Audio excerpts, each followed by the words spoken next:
The wind whispered through the ancient pines, a song too old to remember, yet too familiar to forget. It carried with it the scent of rain on stone and the ghost of laughter long silenced. Beneath that twilight sky, where the clouds moved like forgotten dreams, a figure walked alone upon a winding forest path. Her name was Elira. She had not set foot in this valley since she was a child, when her grandmother's hands still smelled of sage and sandalwood, and the nights were lit by stories instead of stars. Now 2 decades later, the land called her back, not in words but in signs. The clock in her apartment had stopped at 3:33 3 nights in a row. The mirror had reflected shadows she couldn't explain, and in her dreams, the forest whispered her name, not in fear, but in remembrance. The village of Nerith lay at the foot of the hill, cradled like a sleeping child in the arms of the mountains. Its homes, made of moss-covered stone and wood darkened by time, had barely changed. The bell tower still leaned slightly to the left, as if listening to the earth's secrets. As Elira approached, the wind stilled, and the sky deepened into indigo. No one greeted her at the edge of the village, but she hadn't expected them to. The people of Nerith were gentle and private, bound to old rhythms and older truths. They believed in what could not be seen, and spoke of the veil between worlds as if it were no thicker than morning mist. Her grandmother Marin had once told her, "Some doors are open not with keys but with remembering." She passed the wishing well, the one where she used to toss pebbles and make childish promises. A crow perched on the edge, watching her with solemn eyes. She nodded as if in recognition and continued on. Mirren's cottage stood just beyond the grove, where the birch trees grew in a circle, their bark silver under the moon. The garden had gone wild in her absence. Lavender grown tall, ivy overtaking the gate, wild roses curling through the fence like whispered secrets. She paused at the threshold, her fingers brushing the wood of the door, now soft with age. The key still hung above the lintel, wrapped in a strand of dried rosemary. She took it down gently as if waking an old friend and unlocked the door. The inside smelled of memory. Dried herbs hung from the rafters, mugwort, yarrow, and bundles of sage. The hearth was cold, but the ashes seemed warm to the touch, as though the fire had never truly died. On the mantel rested a cracked porcelain teacup, a feather, and a river stone etched with runes. Each item held a story. Each story held a silence. She sat in the rocking chair, the one that creaked like it remembered every lullaby ever sung in that room. From the corner, the old grandfather clock chimed softly. Though no hands moved upon its face, Elira closed her eyes. And in the stillness, the house sighed. Outside, the wind picked up once more, rustling the birches and stirring the ivy. Something was awakening, slowly, gently, as if from a long, enchanted sleep. In the dreamlike hush, Elira heard the echo of her grandmother's voice, tender and certain. "You came back. The veil is thinner now. You must listen closely. They are waiting." And just like that, the air shimmered. The return had begun. Elira did not fall. She drifted, as if the world had become water, and she a single breath within it. All around her was blue, but not the blue of skies or oceans she had known before. This was a deeper hue, tinged with silence and mystery, as though it held the dreams of ancient tides. There was no ground beneath her feet, yet she moved as if carried by currents unseen. She opened her eyes wider and saw the sky, not above her, but below. Stars shimmered beneath her steps, as if constellations had drowned and now rested at the bottom of this watery expanse. Nebulas stirred like deep-sea creatures, pulsing with slow light.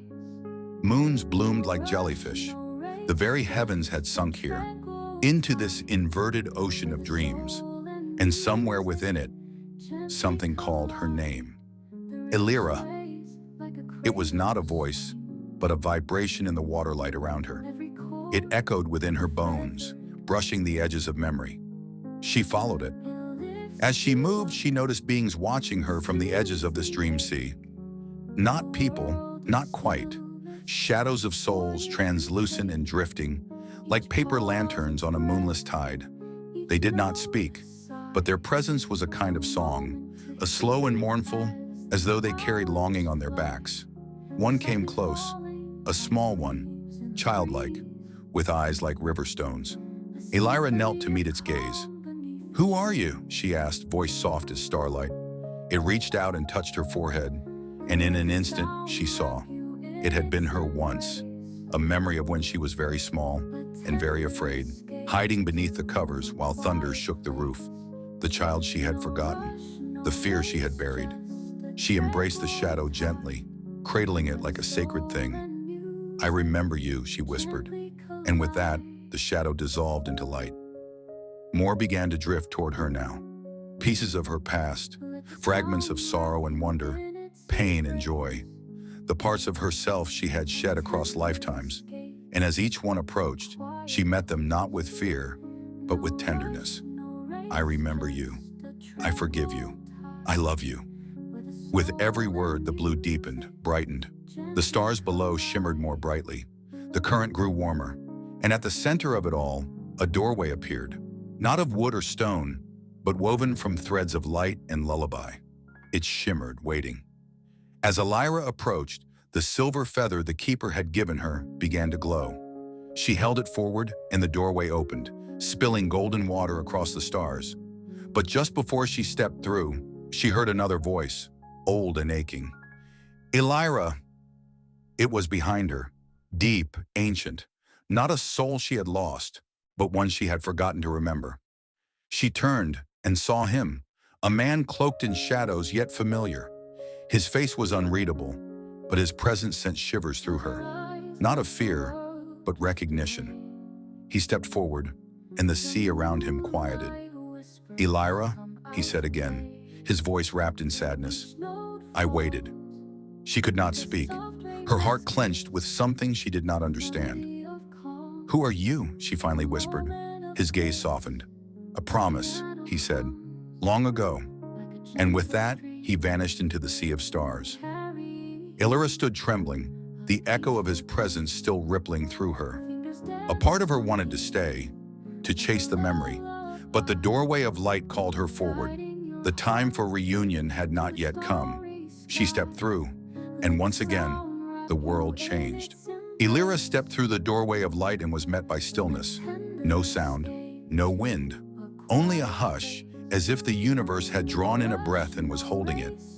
Before her stretched a garden unlike any she had ever seen, vast and endless, cradled under a twilight sky that never shifted, never changed. There was no sun, no moon, only the gentle radiance of floating orbs that pulsed softly like heartbeats. The air was thick with the scent of earth and memory. Flowers grew in spirals, in shapes that defied the logic of waking life. Their petals shimmered with forgotten colors, blues that whispered of lullabies, purples that carried the ache of old dreams. Vines hung like stardust, curling and uncurling as if breathing. At the center of the garden stood a great tree. Its trunk was silver-veined, and its leaves shone like glass touched by dew. Beneath it, the ground was covered in names, not carved in stone, but grown from the soil, each name a delicate bloom. Elira knelt by the nearest one, Amira. The name meant nothing to her, yet her heart stirred. She touched the blossom, and a warm breeze sighed through the garden. A memory unfolded, not her own, yet strangely familiar. A girl standing at the edge of a field, waiting for someone who never returned. A prayer whispered into wind.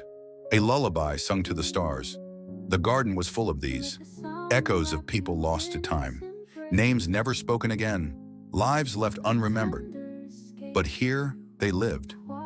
Elira wandered slowly, reading names aloud as she passed them. Kyle, Miriam, Dova, Tareth, Cyril. Each time she spoke one, a wind rustled through the leaves, and a soft voice seemed to reply. Not in words, but in warmth, in peace, in lightness. It was as if her voice was a key, unlocking doors sealed by forgetting. She came upon a woman seated by a pale blue rose. The woman was ancient, her hair like moon thread, her eyes closed in prayer. Elira approached gently. "Who are you?" The woman smiled without opening her eyes. I am the keeper of forgotten names. Elira sat beside her. Why are you here? To remember, said the keeper. This is where all the names go when they are no longer spoken, but none are ever truly lost. Here they are sung by the silence. Elira looked around. And why am I here? The keeper's eyes opened slowly, deep and knowing. Because you are beginning to remember yourself. The words rippled through Elira like music. She placed a hand over her heart and felt it, a quiet pulse, a rhythm that was not her own, yet had always been with her. I've seen shadows of myself, Elira said. Fragments, faces I cannot name. The keeper nodded. Your soul is not one life. It is a thread that has woven many tapestries. Some threads fray, others fade, but none are ever gone. This garden holds your forgotten names, too. Elira turned to the silver tree. Beneath it, one flower stood unopened. She stepped closer. Its petals were sealed tight, its stem trembling with some unspoken longing. She knelt and pressed her palm gently to its side. A jolt of memory surged through her, a field of sun, a voice calling her from the hills, laughter and tears in the same breath, a hand that had once held hers only to slip away. A name rose on her lips, but she could not speak it. The keeper touched her shoulder. Some names cannot be remembered until the heart is ready to bear them. Elira's eyes filled with quiet tears. Will I remember? You will, said the keeper, but not today. As Elira stood, the unopened flower shivered slightly, as if it had heard her grief and was waiting patiently, like an old friend dozing by the door. You must continue, said the keeper. There is one more realm to walk before the veil lifts. Elira bowed in thanks, her fingers grazing one final blossom. Aaron, it whispered, and turned toward the path of woven light that had begun to form beyond the garden's edge. As she stepped away, a soft rain began to fall, not wet, but golden and slow, like dreams falling from the sky. And behind her, the garden sang. Elira walked through the golden rain until it ceased, fading into a hush deeper than silence. The path narrowed, lined with obsidian stones that pulsed faintly beneath her feet, like a memory trying to resurface. Ahead, a doorway rose from the earth, tall and dark, arched like the curve of an eyelid about to dream. Unlike the glowing arches before, this one bore no light, no warmth, only a deep velvet shadow that seemed to absorb everything around it. She stepped through. What greeted her was not a room, not a garden, not even a realm, just space. Endless, black space. And in the center of it, floating weightlessly like a moon on still water, was a mirror. Elira approached it with careful steps, though there was no ground to walk on, only the sensation of movement, as if she were gliding on the breath of the void. The mirror was vast. Its frame was carved from petrified dreams, dark and intricate, alive with shifting patterns that moved when she wasn't looking directly at them. But the glass showed nothing, no reflection, not of her, not of the world, just stillness. And yet when Elira reached out her hand, the surface rippled as though water. She touched it. A whisper rushed into her mind, not words but truths, raw, endless, terrible and beautiful all at once. This is the place of essence, where nothing hides. She felt herself being pulled inward, not her body, but the deeper self. The thread beneath the skin, the witness behind the eyes. Inside the mirror, there was no Elira. There was only everything she had ever been. A child with violet eyes staring at the stars and wondering why they wept. A warrior cloaked in wind, walking away from a battlefield soaked in silence. A mother with empty arms, singing lullabies to ghosts. A flame, a shadow, a wave, a whisper.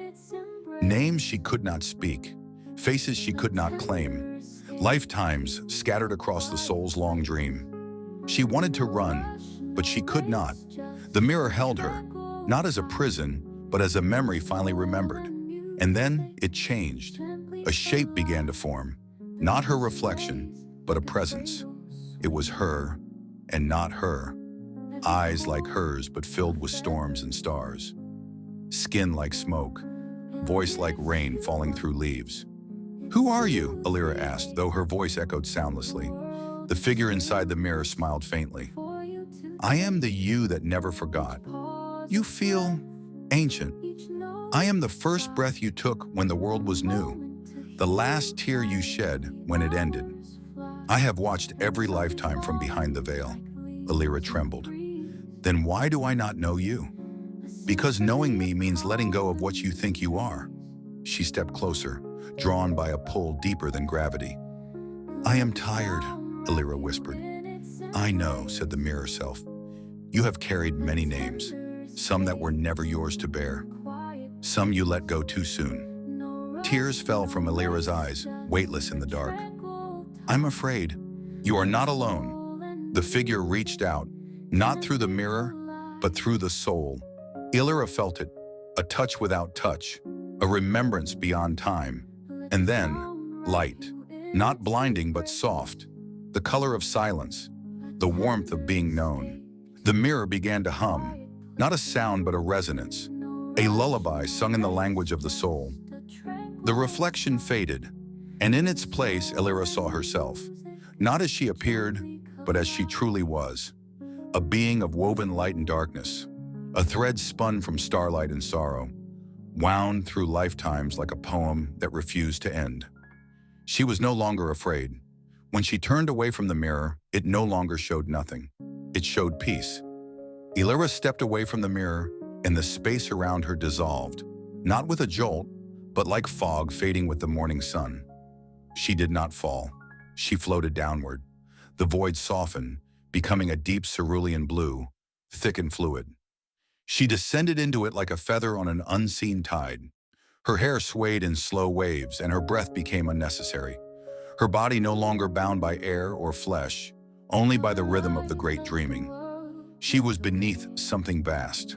Above her, light rippled in ribbons, threads of gold and silver waltzing across a ceiling of water that was not water. There was no fear, no urgency, only surrender. And then she heard it, a pulse, not a sound, but a beat, like the heartbeat of the world itself. Ba-dum, ba-dum. Each throb sent shimmers through the waters, calling her deeper.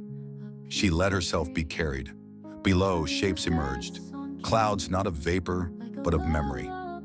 Ancient creatures drifted slowly through them, whales woven from mist, jellyfish like living lanterns trailing constellations in their wake. They watched her pass but made no move to disturb her. She was not intruding. She belonged. Further still, the water grew darker, but not cold. It was the darkness of the womb, not the grave. A place where beginnings curled gently in silence, waiting to awaken.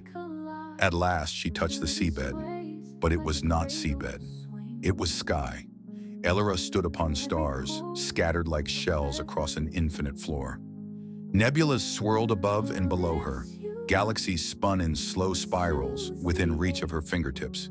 The sea had inverted itself. Above her, no. Beneath, she saw her world from afar. A pale blue dot floating in velvet, wrapped in threads of music and light. It was singing. The world was singing. She fell to her knees, overwhelmed, not by sorrow, but by the beauty of it. The terrible, impossible beauty. Tears drifted from her eyes, becoming orbs of liquid starlight. And then, she saw them. Figures, thousands of them. Some stood upon stars like she did. Others floated above constellations, cradling memories in their arms. Some had wings made of flame, others skin like twilight. And yet, they all were familiar. Ancestors, soul siblings, those who had walked before her, those who would walk after. They did not speak. They simply looked at her with eyes that held oceans. And she knew. She was not alone in her search. She never had been. From among them stepped a child, glowing faintly, with eyes like hers and hair like woven dusk. The child took her hand. "Why am I here?" Elira asked, her voice barely a whisper, yet carried through the depths like song. The child looked upward, toward the world.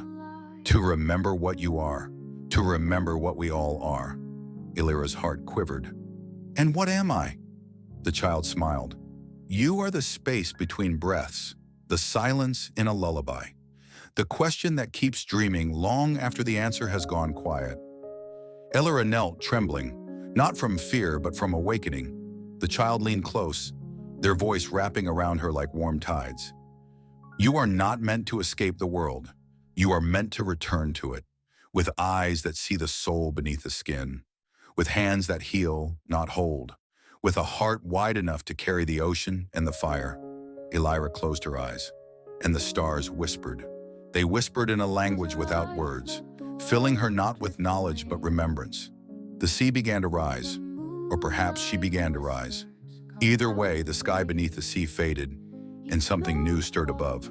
Elira rose. She did not swim or climb, she simply ascended, lifted by a current that came not from wind or water, but from within. It was as if her soul had remembered how to fly.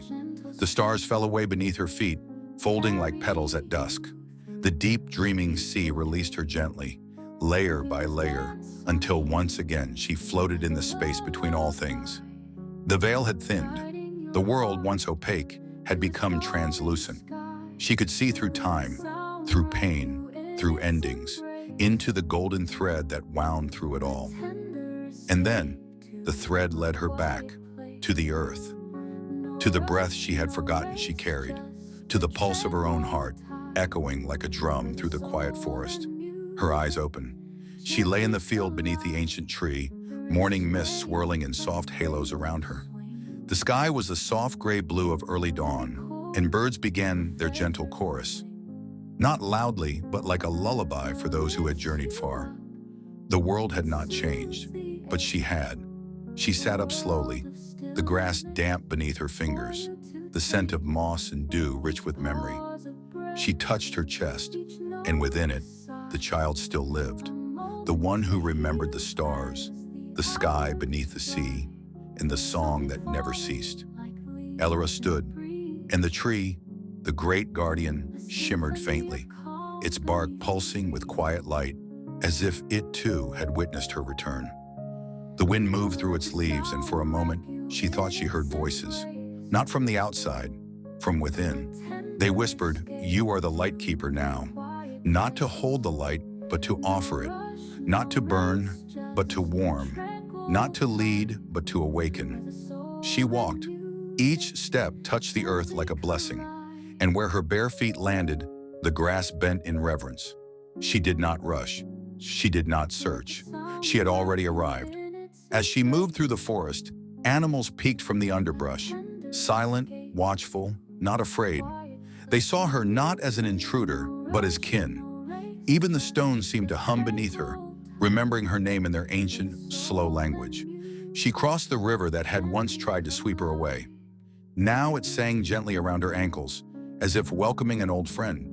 The reflection in its surface showed not just her face, but the sky, and somewhere deep within it, the stars. She returned to the village not as the girl who left, but as the woman who had returned from the dream beneath the dream. The elders bowed their heads. Children gathered around her, not asking questions, but simply listening, as though they already knew. Elira said little. Words she had learned were not always the path. Sometimes presence was the message. Sometimes silence was the deepest hymn.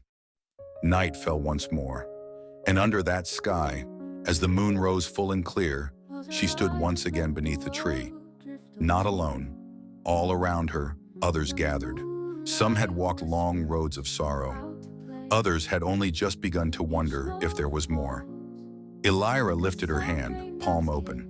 From it, light bloomed, gentle, warm, and utterly quiet.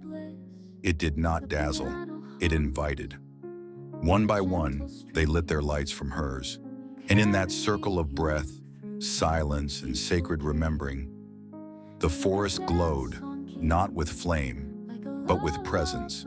And above them the stars watched, not from afar, but from within each soul. Elira closed her eyes. She was not sleeping. She was awake. And in her stillness, the world began to dream a new dream.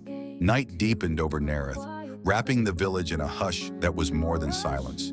It was a listening, the kind that presses gently against your skin, the way water might hold you in a still pond under the full moon.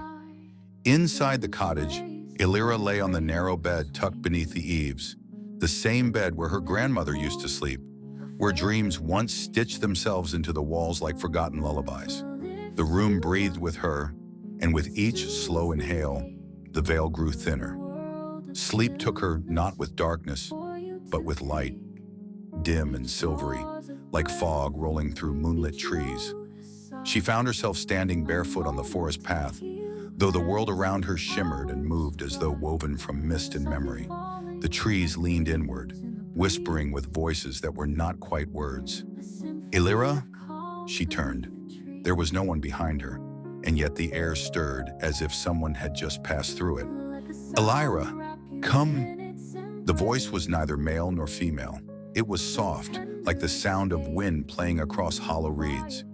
It was the voice of the forest itself, old and kind and full of knowing. She walked forward, deeper into the dream. Moss glowed faintly beneath her feet, and the trees, though rooted, seemed to watch her, bending their branches in reverent silence. In this dream space, the world held no weight, no time. It was not night, not day, but something between, the place where spirits gather and memories awaken. Ahead, the trees opened into a glade. At its center stood a pool, round, still, and glass smooth. Moonlight danced on its surface. Though there was no moon in the sky, Elira approached it slowly, feeling a hush fall over her like a velvet shroud. As she knelt beside the water, her reflection looked back at her, not as she was, but as she had been once, a child, barefoot and wild-eyed, holding a feather in one hand and a stone in the other. Then the surface of the pool rippled. A figure appeared beside her reflection, a woman cloaked in shadow, her face gentle and familiar. "Mirren," Elira whispered. The figure nodded. "You hear them now," her grandmother said, though her lips did not move. The words echoed directly into Elira's heart. "You've returned not just to this place, but to yourself." Elira wanted to speak, to ask the questions that swirled inside her like autumn leaves caught in wind. But her voice was gone, caught in awe.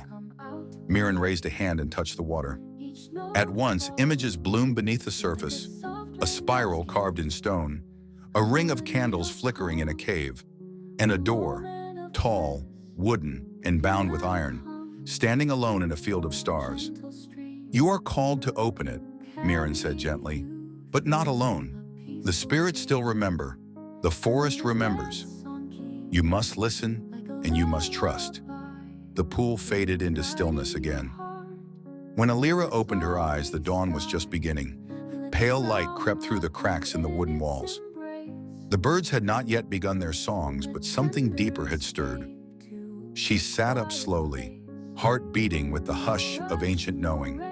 From beneath her pillow, she pulled out a single black feather. It hadn't been there the night before. The morning moved slowly, as if time itself had been lulled into stillness by the weight of Elira's dream. Outside, mist clung to the fields and the rooftops, wrapping Nerith in a soft veil of silver breath. The village stirred gently, quiet footsteps on stone, distant creaks of old shutters, the hush of fire being coaxed to life. Inside the cottage, Elira sat cross-legged before the hearth, the black feather in her hand. It was unlike any bird feather she had seen. No barbs, no quill, smooth, iridescent, and impossibly light, like something from a realm where things are only half real. It pulsed faintly in her palm, warm as breath, and as she traced its edge with a fingertip, memories she didn't know she had whispered through her mind. A circle of women beneath the stars, a chant older than language, a flame that burned not from wood, but from soul. She blinked and the images vanished, leaving only a stillness that hummed beneath her skin. "Elira." The voice came not from the room, but from the very air around her. A breeze brushed past her cheek, scented faintly with myrrh and something older, something wild. She looked to the door. Standing there was a figure cloaked in a robe of twilight blue, hood drawn low, face hidden in shadow. But Elira did not feel fear. She felt remembering. The figure raised a hand and slowly pulled back the hood. It was a woman, but her features shifted subtly, like leaves in a stream. Now young, now ancient, now neither. Her eyes held the deep gold of firelight and stars.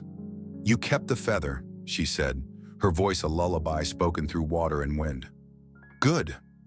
Elira stood slowly. Who are you? A keeper, the woman said, one who walks between the waking and the dream. I was sent to find you when the door began to open. The door? Elira's voice came out in a hush. You saw it, the woman replied. In the dream, the one your grandmother showed you. Elira nodded. The door is not a place, the woman said. It is a passage, a beginning, and you carry the key, not in your hand, but in your remembering. She stepped forward, holding out a small clay bowl. In the old way, we begin with flame. Elira took the bowl. Inside, there was no wood, no kindling, only ash.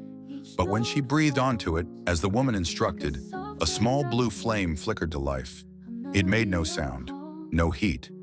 Yet Elira felt it move through her, like a breath through leaves. You are the bridge now, the woman whispered, between the sleeping and the waking, between what was and what still waits.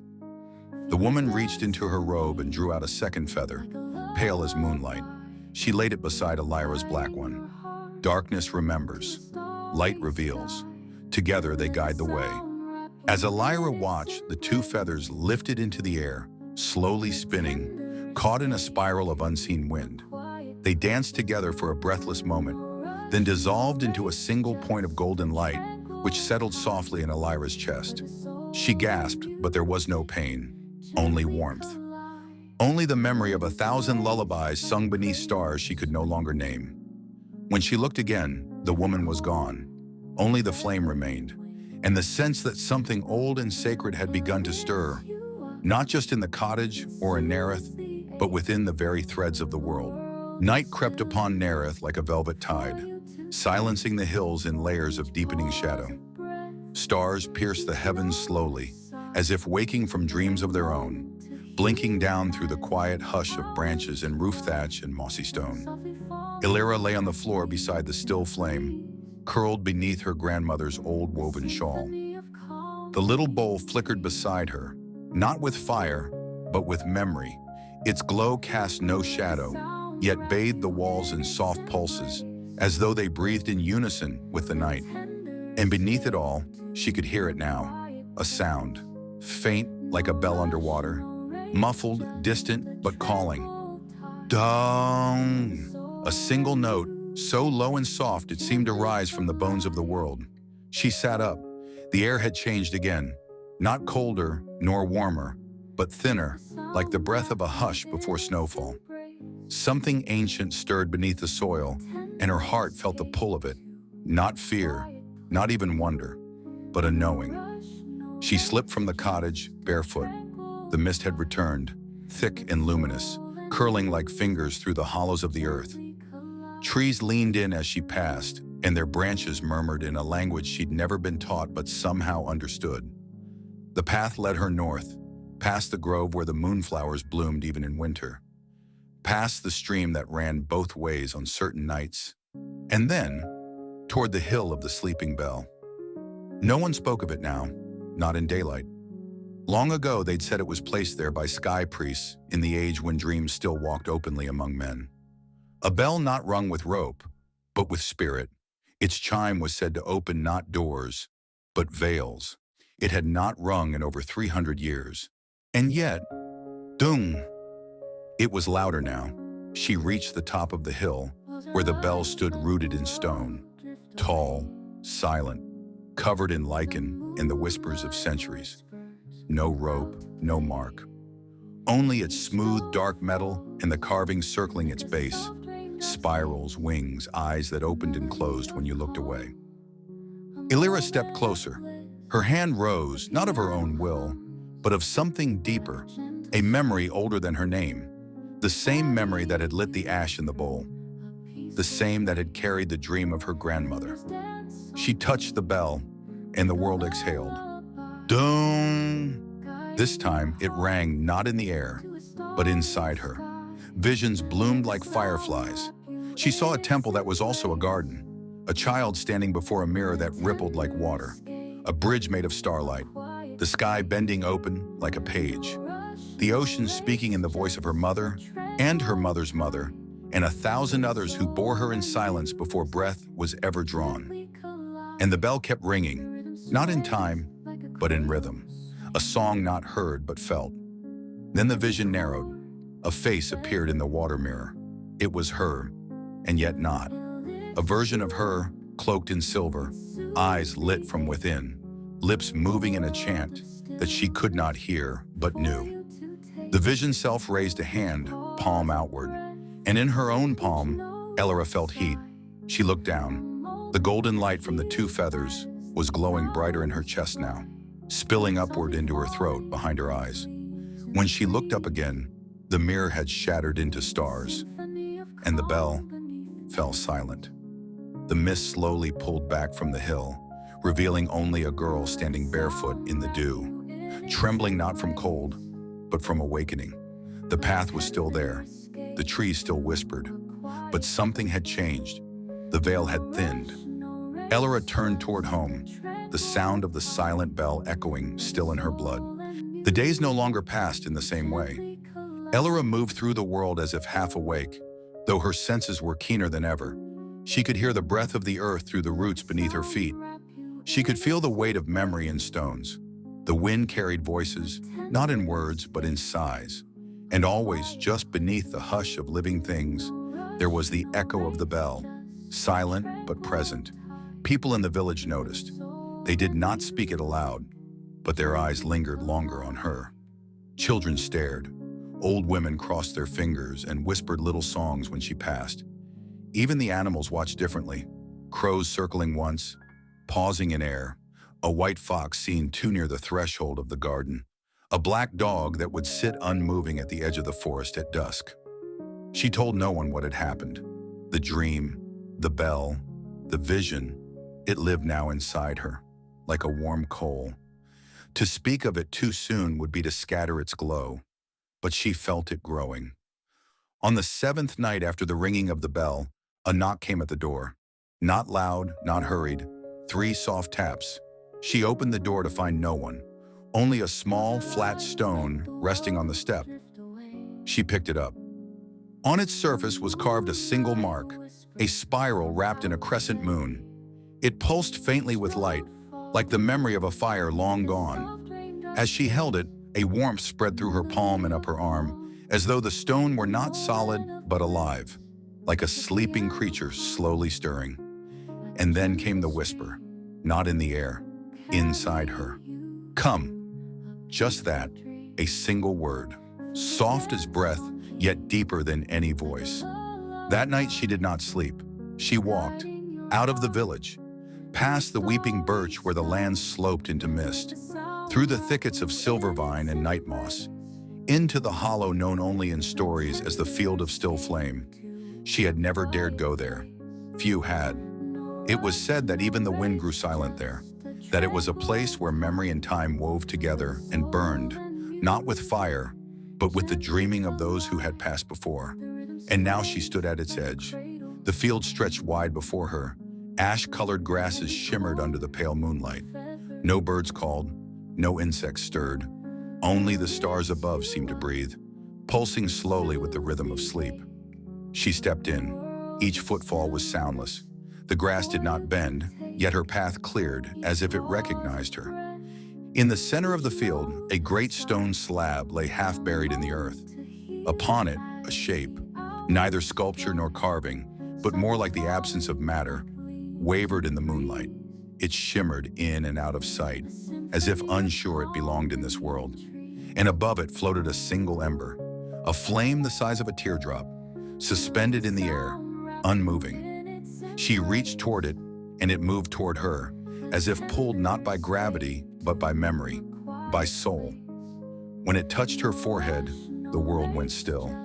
She saw a woman cloaked in night, holding a child wrapped in feathers.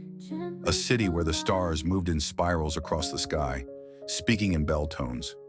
A circle of dreamers gathered around a fire that cast no heat, only light that whispered. And then, herself, again, standing in this very field, in lives long buried beneath time, always reaching, always remembering. The ember sank into her, not burning, not even warm, but it left a mark. On her brow, a faint shimmer of silver remained, visible only under the moon. When she awoke, she was lying in the center of the field, the stone slab silent and still. The ember was gone, but in her chest, where once there was only memory, there now rested a second light. Beside the golden glow of the twin feathers, a silver one had appeared, quiet, radiant, and whole. And somewhere deep beneath the hills, far below root and stone, the bell stirred once more. The path was unlike any Elira had walked before.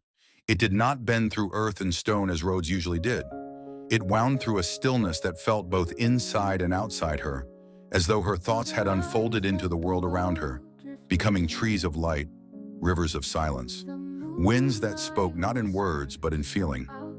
The lantern in her hand glowed steadily now. It had no flame, yet it pulsed with a rhythm, slow, gentle, hypnotic. With every step, its light shimmered outwards, revealing what lay just ahead. Not too far, not too close, just enough to keep going. The path was made of whispers. They curled around her feet like mist, soft and warm, whispering names she didn't know, places she had never been but somehow remembered. Elion, the child of the dunes. Sereth, keeper of the moon mirror. Kaelin, who weeps in the ash garden. Each name stirred something inside her, a memory, a yearning, a distant thread tugging at the edges of her soul. And then ahead, a figure began to form. It was not made of flesh, but of starlight woven into shape, a being tall and translucent, cloaked in robes that moved like smoke and water. No face, no voice, but a presence that pressed gently into her spirit. Elira stopped. The whispers stilled. The being reached out a long hand, and from its palm bloomed a single white feather. It floated toward her, slow and deliberate, and landed at her chest, melting not into her hand, but into her breath. The moment it touched her, her chest warmed, and her heart slowed. The lantern she carried flickered once, and then shone brighter. A whisper arose inside her. This one remembers. She didn't speak aloud. She didn't need to. Instead, her thoughts answered silently. Remembers what? The presence replied with stillness, a silence so full it echoed. And then, the wind before the name, the sky before the stars, the silence before the first heartbeat. You are a vessel of remembering, Elira. A soft wind stirred the whispering path. The starlit figure stepped aside, and Elira moved forward again, lantern in hand, the new warmth in her chest steady and calm. Now as she walked, she began to hum. A low tune, ancient and without words, but filled with meaning. It wasn't hers, but it came from within her, as though it had waited a long time to be sung again. The path responded to her song. The light beneath her feet brightened. The trees, no longer made of bark and leaf, but of quiet memory, began to sway gently in rhythm. Elira did not know where she was going, but she no longer needed to. Each step was the destination, each breath a return. And then, without warning, the path ended. She stood before a mirror. It rose from the earth like a wall of still water, taller than the trees, wider than the sky. Yet it reflected nothing behind her, only what lay within her. In its surface, she saw not her face, but her soul, fractured lights, old wounds, tender joys, and something deeper still, a seed of light untouched by time. The lantern trembled, her breath caught. The mirror whispered, "Will you pass through?" She reached out, and with the gentlest touch, the mirror melted. The world unraveled like a ribbon of stars, and Elira stepped into the space between one breath and the next, where memory is born and the dream never ends. There was no sound when Elira passed through the mirror, no thunderclap, no tremble of the earth. Just a hush so deep it felt like she had stepped into the breath of the universe itself, a place between endings and beginnings, between the falling of a leaf and the memory of the tree that bore it. She opened her eyes to a garden that had no walls. Flowers bloomed in spirals, not rows. Trees reached both upward and downward into skies she could not name. The air shimmered not with heat, but with a timelessness, soft and slow, as though every moment in this place had been paused and placed with care. There was no sun, yet the light was golden. It flowed through the leaves like a lullaby. Bees floated on silent wings. The petals of the flowers opened and closed gently, breathing in rhythm with something unseen. Elira felt no need to move. She sat beneath a tree with leaves shaped like teardrops, each one humming with a note she couldn't hear, but could somehow feel in her bones. The ground beneath her was warm. She lay back, arms open, and let herself melt into it. Above her, the sky changed slowly. Clouds drifted in spirals, forming shapes that looked like memories. A mother's hand, a child's laugh, a flame held gently in the dark. She remembered a name, not her own. Kaylin. It came from nowhere, yet felt rooted deep. A soul she had known before birth, before breath. Someone lost, or waiting. Someone who once held her hand beneath a moon that never set. Tears came without sorrow. They rolled gently down her cheeks, glistening like stars, and were caught by the petals that leaned toward her. The flowers drank her tears like dew, and in return, bloomed brighter. "You remember," came a voice, not from outside, but from within the trees. She sat up slowly. There across the garden was a child, not quite a boy, not quite a girl, shimmering with light, but solid as stone. The child had eyes like pools of sky, deep and endless. "Who are you?" Elira asked, though her voice was barely more than a breath. The child smiled gently. "I am the one you forgot, so you could become the one who remembers." They sat together, cross-legged, palms on the earth. "Where is this place?" she whispered. "The garden between time," the child said. "Where memory grows like fruit. Where your soul comes to rest before it chooses to dream again." "I was searching for something. You were searching for you." The wind passed gently through the garden, stirring the leaves. A single blossom fell from above and landed in Elira's lap. It was translucent, glowing faintly, and pulsed with a warmth that made her eyelids heavy. "You may sleep here," the child said. "Sleep as long as you need. Time won't follow. Pain won't find you." Elira curled gently onto her side, cradling the glowing flower against her chest. The ground held her like water. The hum of the garden grew softer, deeper, like the low lull of waves beneath moonlight. And as her breathing slowed, the child's voice wrapped around her. "In dreams, you will remember the truth. In stillness, you will become the song." The last thing she heard before sleep claimed her was the sound of her own heartbeat, echoing gently through the garden, like footsteps leading home. Elira drifted, not in air, nor in light, but in something more ancient. Water. It wrapped her like a cradle, not cold, not warm, just perfect. She floated effortlessly, neither rising nor sinking, suspended in a womb of silence and memory. Her breath was no longer needed. Her body had become thought, and thought had become mist. All around her, the water shimmered with colors that had no names. Shapes passed in the distance, some large, some small, each leaving behind trails of song so faint they barely touched her awareness. Yet one note called her, a single tone, low and round, pulsing like a drum beneath the skin of the world. It came from the depths below, and as she listened, she felt herself begin to descend, drawn not by fear, but by longing. Down she went, past tendrils of light that spiraled like ribbons, past ruins of forgotten altars made of coral and bone, past shadows that watched but did not follow, until she saw it, a doorway carved into stone, hidden in the belly of the world. It pulsed with blue light, ancient and kind. Around it grew lilies that opened only in darkness, and on the arch above, a single line was etched in glowing script. To remember, one must first forget the name of fear. Elira reached forward and touched the stone. The door did not open, but she did. Visions flooded her mind like a tide unbound. A forest she had never walked, yet knew with aching intimacy, a silver river flowing backward in time, a voice calling her name again and again from across lifetimes. Elira. She remembered the voice. It belonged to Kaylin, not a lover, not a brother, something older, a twin of the soul, a mirror made of starlight.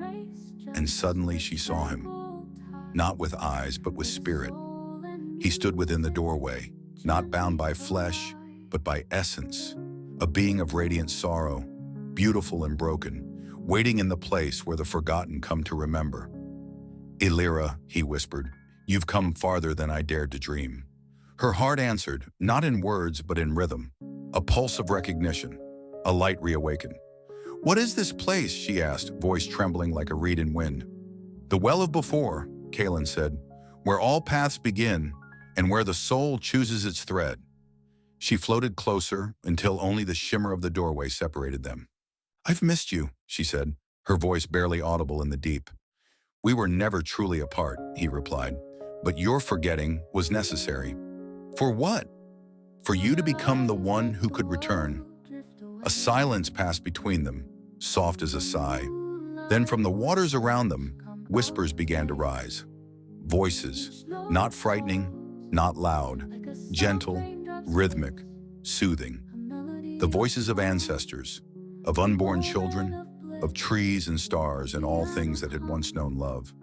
They sang not with language but with memory, and Elira felt them enter her, filling the hollow places, mending the fractures in her spirit, teaching her the forgotten names of peace. Kaelin reached out a hand not to pull her through, but to offer choice. "If you come," he said, "you will remember all you have been, but you may never walk the waking world again." "And if I stay," she asked, "you'll awaken in the world above, but your soul will ache with the yearning of what you touched." She did not answer. Instead, she closed her eyes. And in that stillness, she listened, not to thought, not to fear, but to the deep song of her own spirit. It hummed softly. It said, "Not yet." She opened her eyes, smiled through tears that did not fall, and pressed her palm gently against the stone. "I will return," she whispered. Kaelin bowed his head. "Then I will wait." And just like that, the doorway faded. Elira rose again through the water, lifted by hands unseen, guided by whispers that kissed her skin. And when she surfaced, the stars were singing. When Elira awoke, she was not in the forest, nor in the water, nor in the crumbling temples of the in-between. She was in a house. It was not hers, yet it remembered her. The air smelled of lavender and old parchment. The floor creaked with the warmth of wood softened by time. Pale curtains billowed with a breeze that came from nowhere and everywhere. And somewhere in the walls, a clock ticked with the calm patience of the eternal. She sat up on the bed, its linen white as moonlight, and looked around. This was not a house that existed in the waking world. No road led to it, no door could be found in any town. It was the house between dreams, a place whispered of in myths, known only to those who walk the edges of sleep and spirit. And it had called her. She stood barefoot on cool floorboards, her gown the color of clouded pearl. The walls were lined with books, but the books had no titles. She touched one, and it opened not with words but with memory. A moment from childhood spilled out, her laughter under a sunlit tree, her mother's voice calling her home, the scent of river moss on her fingers. She closed the book gently, and it sighed, a soft sound, like the breath of a sleeping soul. Down the hallway, a door opened on its own, revealing a room of mirrors. She stepped inside. Each mirror held a different version of herself, some young, some old, some cloaked in fire, others weeping beneath stars. She did not fear them. They were her, in all their rawness and becoming. And as she passed each one, she touched her reflection, whispering, "I see you. I forgive you. I remember you." The last mirror was empty. She looked into it and saw nothing. No face, no past, no echo, only silence. But in that silence, she felt the pulse of her soul, the still, quiet core of who she truly was. Not bound by name or body or even story. Just being, just presence. From that emptiness, light bloomed. The mirror shimmered, then melted away, revealing a stairway spiraling upward. At the top stood a figure cloaked in midnight, the keeper of the house. Neither male nor female, neither young nor old. The keeper wore the shape of understanding. Their eyes were deep pools where galaxies curled in silence. Their voice was not sound, but knowing. "You are awake," the keeper said, though no lips moved. "I am," Elira replied, bowing her head. "You have seen the well. You have touched the memory of your soul. But the journey is not complete." "I know." The keeper stepped aside, revealing a doorway behind them. It pulsed with golden mist, and through it came a scent like the space between raindrops. "What lies beyond?" Elira asked. The keeper answered gently, "You're becoming." Elira stepped forward, heart steady, hands open. But before she could pass through, the keeper placed a single feather in her palm. It was silver, warm to the touch, and hummed with an ancient lullaby. "For what is to come," they said, "it will guide you when you forget the way." She held the feather to her heart and nodded. Then without fear, she stepped through the doorway. The world dissolved again, into light, into song, into the hush of something vast and waiting. And behind her, the house between dreams closed its doors, but not with finality, with promise.